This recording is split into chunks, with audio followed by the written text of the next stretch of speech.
ಆಗಿದೆ ಅಂತ ಹೇಳುವಂತದ್ದು, ಅಥವಾ ಈ ದೇಶದ ಅದೆಷ್ಟೋ ಜಿಲ್ಲೆಗಳ ಮೆಟ್ರೋ ಸಿಟಿಗಳ ಅದೆಷ್ಟೋ ಈ ಬಿಲ್ ಏನ್ ಹೇಳ್ತಾ ಇದೆ ಅಂತ ಹೇಳಿದ್ರೆ, ಸರ್ಕಾರಗಳು ರಾಜ್ಯದಲ್ಲೂ ಕೂಡ ಈ ವಕ್ಫನ್ನ ಇಂಡಿಯಾ ಹುಬ್ಬಳ್ಳಿ ಜಿಲ್ಲಾ ಸಮಿತಿಯ ವತಿಯಿಂದ ಇಂದು ನಡೆದಂತ ವಕ್ಫ್ ಸಂರಕ್ಷಣಾ ಒಂದು ಸಮಾವೇಶದ ಮೂಲಕ कानून पहले भी लाने की कोशिश करी लेकिन फेल हो गई, क्योंकि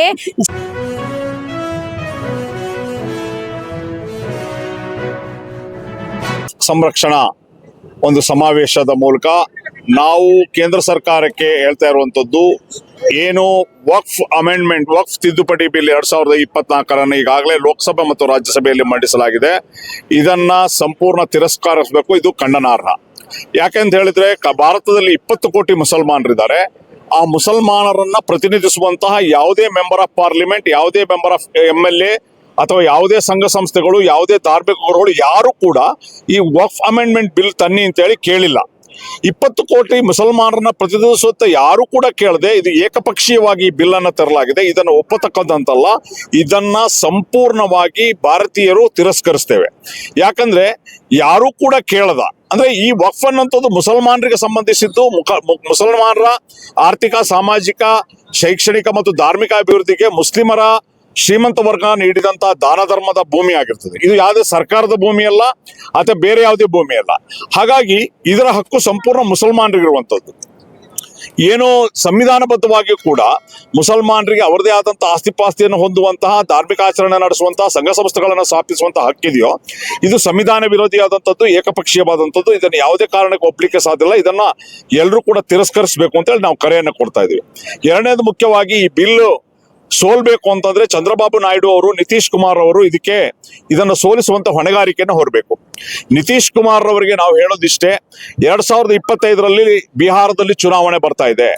ಈ ಚುನಾವಣೆಯಲ್ಲಿ ನೀವೇನಾದ್ರೂ ಈ ಬಿಲ್ಲಿನ ಪರವಾಗಿ ನಿಂತ್ರೆ 17% ಇರುವಂತಹ ಮುಸಲ್ಮಾನರಲ್ಲಿ ಒಂದೇ ಒಂದು ಓಟು ಕೂಡ ನಿಮಗೆ ಸಿಗೋದಿಲ್ಲ ಅನ್ನುವಂತಹ ಎಚ್ಚರಿಕೆ, ಒಂದು ತಿಳುವಳಿಕೆ ನಿಮಗಿರಲಿ.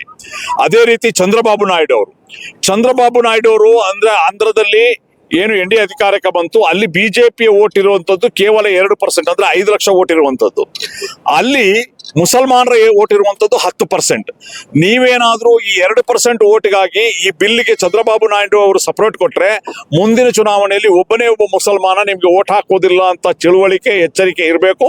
ಹಾಗಾಗಿ ಇಬ್ರು ನಾಯಕರು ಈ ಬಿಲ್ ಅನ್ನ ತಿರಸ್ಕರಿಸಬೇಕು ಅಂತೇಳಿ ತಮ್ಮ ಮಾಧ್ಯಮದ ಮೂಲಕ ನಾವು ಅವರಿಗೆ ಮನವಿಯನ್ನ ಮಾಡ್ತೀವಿ. अभी तो पूरे हिंदुस्तान को पता है, हम लोग न्यूज़ देख रहे हैं और हमें हर तरह का अपडेट मिल रहा है. ये वक्फ अमेंडमेंट बिल पार्लियामेंट में पेश किया गया, टेबल किया गया, लेकिन अपोजिशन के वॉकआउट करने की वजह से अभी इसके ऊपर कोई क्या कहते हैं कि फैसला नहीं आया है. ठीक है, और अभी इसको फिर 10 मार्च तक के लिए पोस्टपोन किया गया है.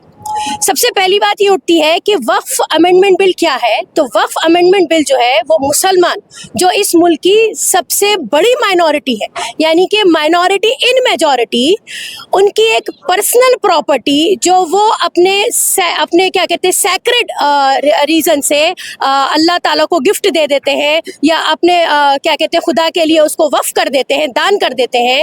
ये एक बड़ी प्रॉपर्टी है और इसके ऊपर जो चेंजेस लाने की, अमेंडमेंट करके इसको जिस तरीके से कब्जा करने की, या गवर्नमेंट अपने हाथ में इसकी अथॉरिटी लेने की कोशिश कर रही है, उसके खिलाफ social democratic party of India पूरे हिंदुस्तान में केरला से लेके दिल्ली तक और गुजरात से लेके वेस्ट बंगाल तक एक मूवमेंट चला रहा है. ये मूवमेंट जो है ये फिलहाल सियासी से ज्यादा एक सोशल मूवमेंट है, क्योंकि हमारा मानना है कि फंडामेंटल राइट्स के अगेंस्ट, कॉन्स्टिट्यूशनल राइट्स के अगेंस्ट जाकर ये बिल पास कराने की बीजेपी की पूरी कोशिश है. और चूंकि हम जानते हैं कि पिछले 10 सालों से बीजेपी कोई भी बिल लेकर आती है, कोई भी पॉलिसी लाती है, तो वो सिटीजन्स के फेवर में नहीं होता है. कहीं ना कहीं उसमें उनका सेल्फिश मोटिव छिपा होता है, एक हेट एजेंडा भी होता है. और कहीं ना कहीं बीजेपी को हमेशा यही फिक्र रहती है कि हम किस तरीके से चीजों के ऊपर कब्जा कर ले. यहाँ तक कि मैं बोलना चाहूंगी, चूंकि हम पढ़े लिखे लोग हैं और हम हर चीज को ऑब्जर्व करते हैं कि इलेक्शंस भी भी करप्शन अगर ना करे बीजेपी तो शायद उसके लिए जीतना मुश्किल हो जाए।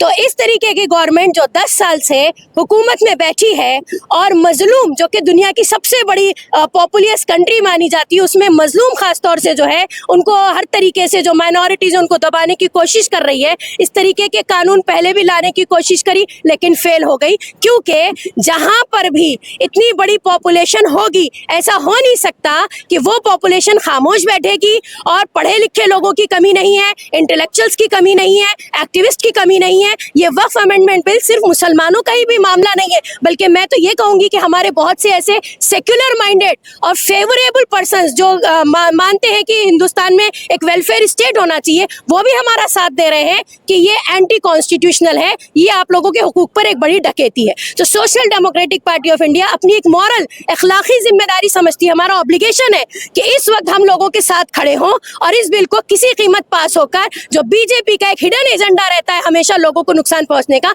उसको फेल करें। शुक्रिया। जब तक मुमकिन होगा और जहां तक मुमकिन होगा, ये सवाल हमसे CNRC में भी पूछा गया था, हमसे नहीं पूरे हिंदुस्तान में, कि आप कब तक लड़ेंगे। तो जब तक हमारे अंदर दम है इंशाल्लाह लड़ते रहेंगे, अच्छाई के लिए, वेलफेयर के लिए, सोसाइटी के लिए, लोगों के लिए, ह्यूमैनिटी के लिए काम करना जो है उसके लिए कोई फुल स्टॉप नहीं होता। जब तक हम में हिम्मत है इंशाल्लाह लड़ेंगे। इसके बाद देखेंगे कि नेक्स्ट क्या होता है, क्योंकि हम भी अभी वेट एंड वॉच कर रहे हैं और हमने अल्टीमेटम ऑलरेडी दे दिया है, अपने मैसेजेस दे दिए हैं, हमारे लीडर्स ने, हमारी सोसाइटी में लोग मैसेज दे रहे हैं कि इस बिल को हम लोगों को मंजूर नहीं है, वी रिजेक्ट दिस बिल।